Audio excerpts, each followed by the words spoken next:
Hi, welcome to the English Nest. I am Sushmita Ghosh, and today we will be learning the poem Just Be Up and Doing. Let's begin by reading the very first stanza of the poem. Sure, there is lots of trouble. Sure, there are heaps of cares, burdens that bend us double, worries that come to wear. But we must keep pursuing something and see it through.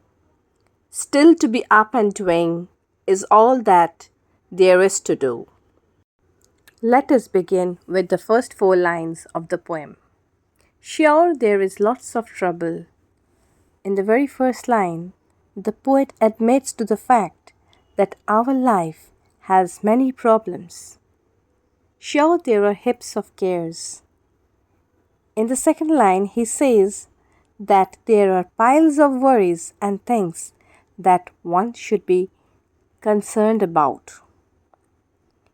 The burdens that bends us double. There are heavy responsibilities that are expected of us during our lifetime can make us feel crushed or even bow down. Worries that come to wear. Apart from the problems, responsibilities, there can be worries as well. There can be situations that can tire us down. Such situations can also be of worries. It can wear us over the time, and at the end probably it will tire us. The next four lines in this stanza has a positive note. But we must keep pursuing. Despite the fact our life is full of problems, challenges, we should keep working towards our goal. Something and see through. Let's start some useful task and do not stop until we finish it. In other words, don't quit halfway. Still to be up and doing. This is another positive remark that the poet makes in the very first stanza, where he says, one always should remain active and busy. That is, one should take action in his life. Is all that there is to do. By being active and working is the main thing that can keep one going ahead. That's the right response to problem. Now let me sum up the first stanza. The poet recognizes life's troubles and how they tire us, but says the right response is to keep trying. One should begin the task and finish them. The main duty is to stay active and keep working despite difficulties. Keep working and finish what you start. Don't give in to worry or tiredness. Let us now learn some of the word meanings from the first stanza. Heaps, large amount or piles. Cares, worries or concerns.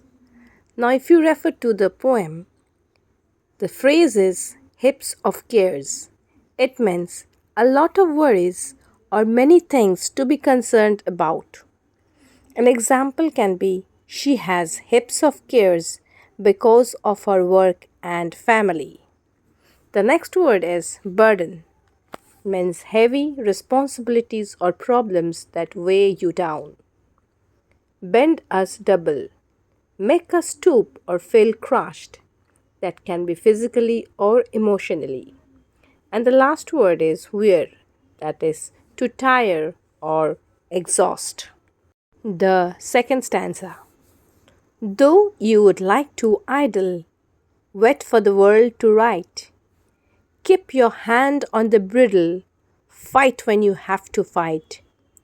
Women are won by wooing, fortune is won the same, and to be up and doing is all there is to the game.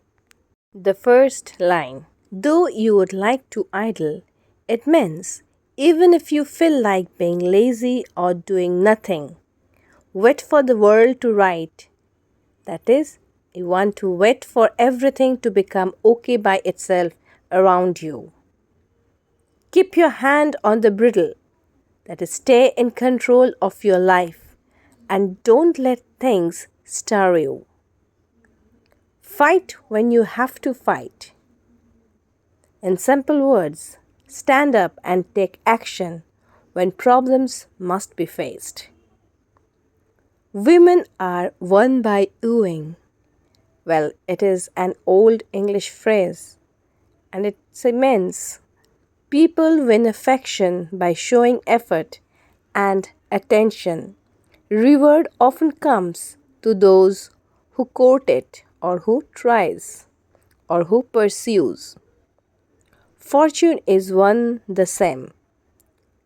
That is, luck or success is gained only by effort and active seeking and not merely by waiting.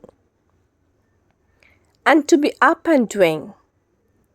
So, it means that one has to keep acting and working and never stay idle or inactive, is all there is to the game.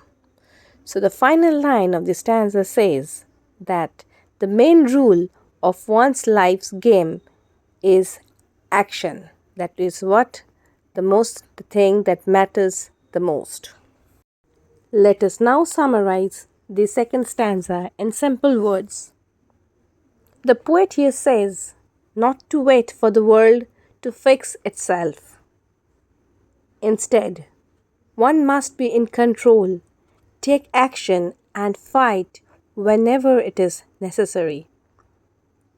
Just as people win love by effort, success and good fortune are also earned by doing and not merely by hoping.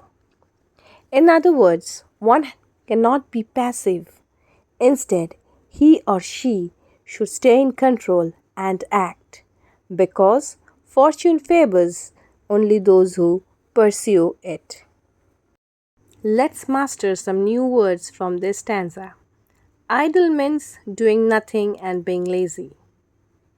Bridle means to control or guide your life. This is the meaning in reference to the poem. But in real life, bridle is nothing but a strap that is used to control a horse. And in this poem, it means self control or control over your actions and life. The next word is wooing. It means making effort to win something. Fortune means luck, success, and prosperity. And the final word is game. In reference to this poem, it means life's contest or affairs. Let us now read the third stanza of the poem. Few ever fail by trying, few ever win who wait. All of your sitting, sighing, never will conquer fate. Whatever path you are hewing, one thing is certain, son, either be up and doing, or soon you will be down and done. Through this stanza, the poet conveys a very important message that one should never forget during the journey of their life. Few ever fail by trying. Well, of course, most people who try, they usually do not fail because effort usually pays off. If you don't give up and you keep on working on something, there has to be a time when you will finally reach and become successful. Few ever win who wait. Yes, it is indeed true because very few people in their life succeed if they only wait and do nothing. You do nothing, you earn nothing. You work hard, life will provide you with the success that you truly deserve. All of your sitting, sighing, that is, sitting around and complaining or feeling sorry, will actually not help you. never will conquer fate. In fact, this kind of passivity will not change what happens. One don't overcome their situation by simply being inaction or inactive. The next line, whatever path you are heaving, that is, no matter what life path you are shaping for yourself, one thing is certain, son. Here the poet gives a very clear advice, probably to someone who is younger than him and is a male person. He says that one thing is sure. And what is that? Either be up and doing. That is, either you stay active and work hard, or soon you will be down and done.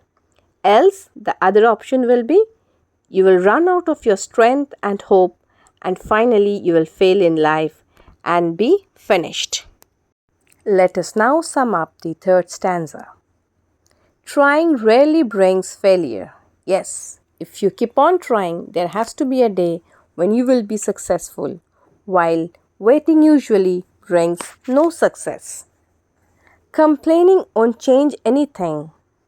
Whatever life you are building, the choice is clear and simple. That is, work hard or risk ruin. Try and act. Effort leads to success. Idleness leads to failure. Now let's study the word meanings. Sighing means showing sadness or tiredness or complaining. The second word is conquer, that is to overcome or win against. Fate, it means the events that shapes a person's destiny. Hewing means shaping or making a path in life. Son, it is a direct familiar address that is speaking to someone who is younger and is used for advice, and probably to a male person. Down and done means defeated, finished, or ruined. Now, as we come to the end of the poem, can you ask yourself what moral did this poem taught you?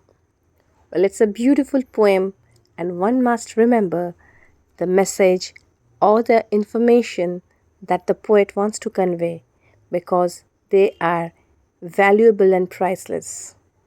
The poem teaches us to never be lazy or afraid of problems. We should always work hard, stay active, and do our best. Success comes to those who keep trying and never give up. Idleness leads to failure, but effort brings achievement. And here we come to the end of today's lesson. If you find this video to be informative, then do share with your friends and like the video. Do not forget to subscribe my channel for more such informative and exciting lessons from your book. Till then, bye bye and take care of yourself.